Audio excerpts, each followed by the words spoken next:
Hey guys, I want to go over blend modes with you, which are another form of non-destructive editing that you're learning this week.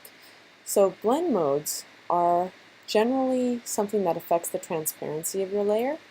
It will affect the transparency of a top layer, so you need a layer under it for it to work. And there's different ways of basically making this image translucent, partly see-through. So it changes how the layers interact, and it affects all the layers below that layer that you're working in. It's found in your layers palette or under layer properties. So right here, I'm going to just do a super simple demo for you. I just have three boxes. You'll see white, gray, and black over a gray background. And I tried to sort of pick a middle gray, but it's probably not exactly 50% gray. Okay, so I'm just going to change the headings here as I show you how these work. Now your blend modes are found right here in the layers palette. Right above everything it says normal, so that's your default mode, and we'll go into that first.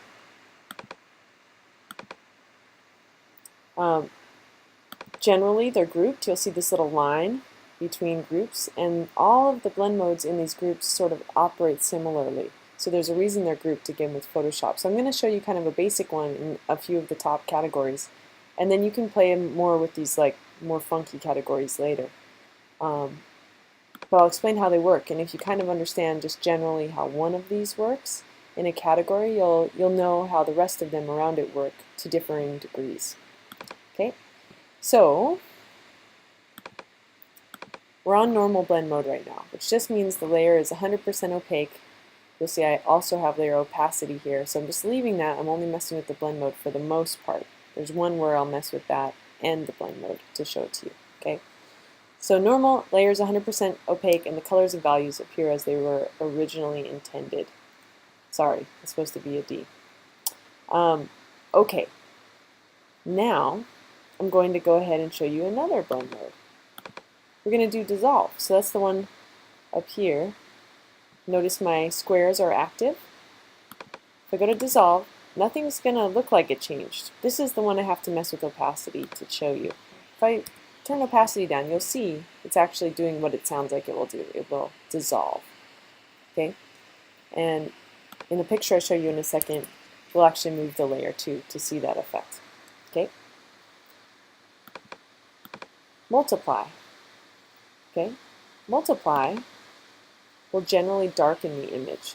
So the white is going to disappear and the gray should get darker.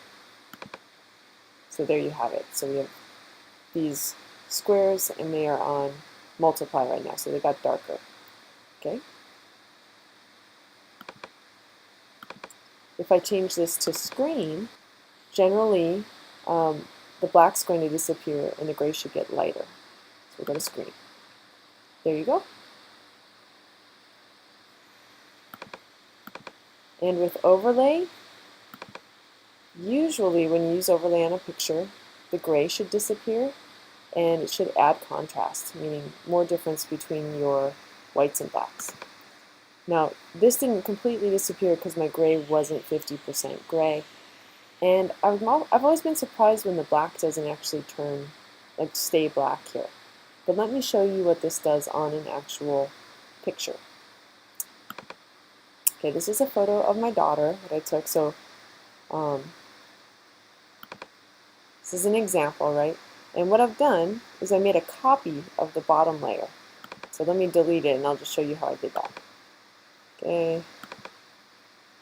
So it's just going to be the exact same image on top of each other this time. So you can do this by saying layer, duplicate layer, or by saying Command J. Okay. So now I have the same layer on top of the background, copy of it. That's active. And let's go ahead and try some of these blend modes. So the first one I'll do is dissolve. Again, it's not going to show until I turn the opacity down.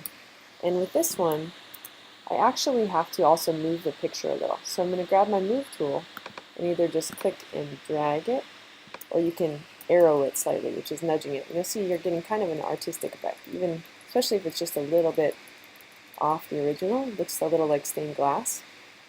Okay.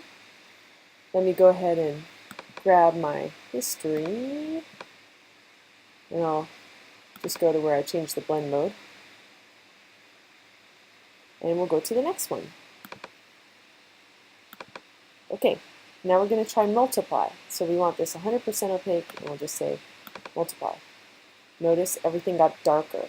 So remember, it takes out the whites and everything else gets darker. Okay? Let's try screen.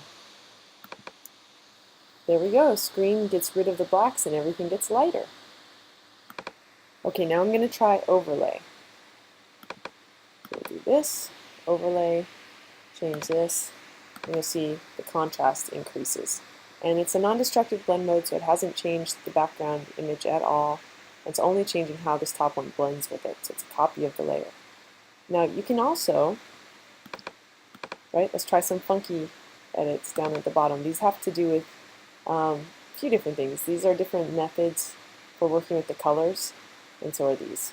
But let's see, I think some of these ones are kind of cool. Whoa, maybe not that one. That one's cool, exclusion. I can't remember exactly how these work, but you could look on Adobe's help and it would explain it exactly. Some of them I know. Now you can also use blend modes with a different layer over the original layer. It doesn't have to be the same one like I've been doing. So I made a gradient here, but let me just kind of show you how I did that. I'll take this off, and I'll go ahead and put this back to normal. And make sure you make a distinct new layer, right? New layer from the bottom of the layers palette. Gradient tool over here. And I just chose a gradient that was already made, although you can customize them. And it's linear. So I just clicked and dragged to give a gradient. And now, of course, normally, in normal blend mode, we can't see through it. But I'm going to go ahead and give it a blend mode, and look how cool that effect is. And I'll be giving more demos later and exercises that use blend modes in distinct ways, and you'll see why there's some good reasons to apply them.